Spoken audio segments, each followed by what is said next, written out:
is picture two hula hoops, right? Big hula hoops, and they're overlapping, right? So two circles, and there's an overlapping part in the middle.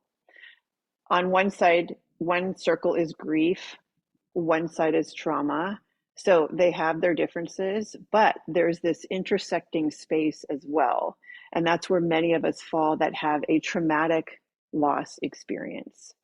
So grief, I thought, well, my husband died, I'm grieving.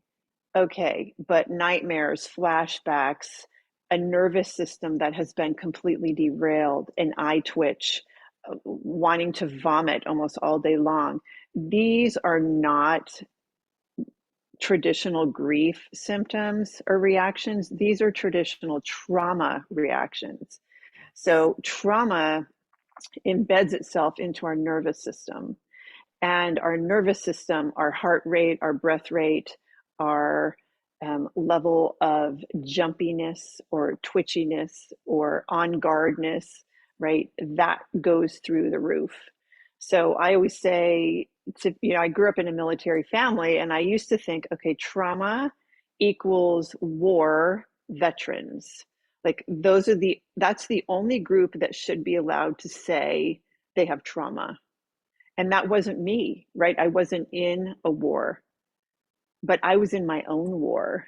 Yeah. And you've been in your war. And so trauma, there are a lot of people walking around with trauma symptoms and unhealed trauma, right?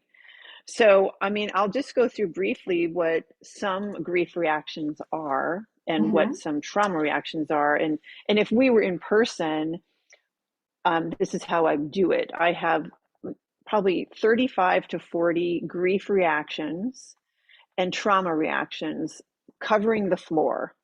And everyone in the workshop is given a little baggie of bingo chips. So you get red bingo chips for the grief reactions, and you get yellow bingo chips for the trauma reactions. So we've got yellow and red papers covering the floor. And at first, it's overwhelming, like, what is all this? Mm-hmm. But when you see how many people are putting down chips on these different common reactions for grief and trauma, you realize I'm not alone. Yeah. And it's so important to normalize grief reactions and trauma reactions so we know, okay, this doesn't feel good, but it's normal. So grief can be, reactions can be physical, emotional, spiritual, mental, social, and behavioral. And so all of those would be spread out on the floor, right? Shallow breathing, rapid breathing, um, sobbing uncontrollably, not able to cry at all, right? It runs the gamut. Mm-hmm. Um, and then trauma reactions can be similar, but there are also a couple other markers for trauma. And those people who are in the mental health field might know about or have heard about what's called the DSM. It's the Diagnostic Statistical Manual for Common quote disorders. It's a mental health manual that is used to diagnose certain mental health challenges, right? So post traumatic stress is in that book. And I looked in that book and I was looking at all the markers for post traumatic stress, and I had them all. Oh, So yeah. there are two questions that are in this book, the A to Z Healing Toolbox book, under the trauma chapter.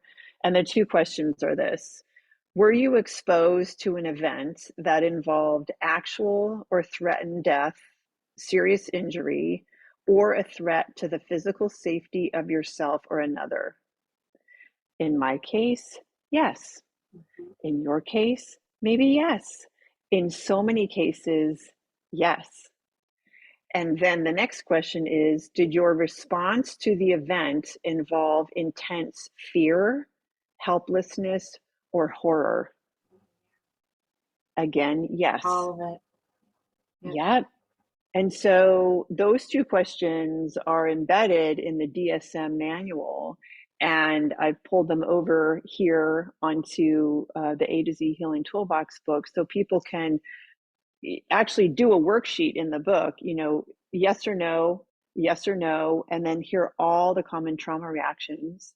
And in the previous chapter, all the common grief reactions. And I have people circle or drop a poker chip, right? I mean, a bingo Yeah. chip. Drop a chip on whichever reactions are true for you. And we all stand there in that conference room around all of these bingo chips and say, oh my gosh, I am not alone. This is normal. Okay, it doesn't feel good. Maybe our nervous systems are completely derailed and our person's not here. Okay, now what? Right? Mm, It's normalized. It's normal, right? Other people are feeling this way too. And now what? So the book exactly. is really the now what. It's like 20% what happened and how are you feeling and coping, and 80%, okay, now what are you going to do? Intentionally, here are 26 different tools, resources, stories, websites, books, all the things for people can, so people can then act on their own healing. Yes. Oh God, this is such a great resource. It really is. And just for that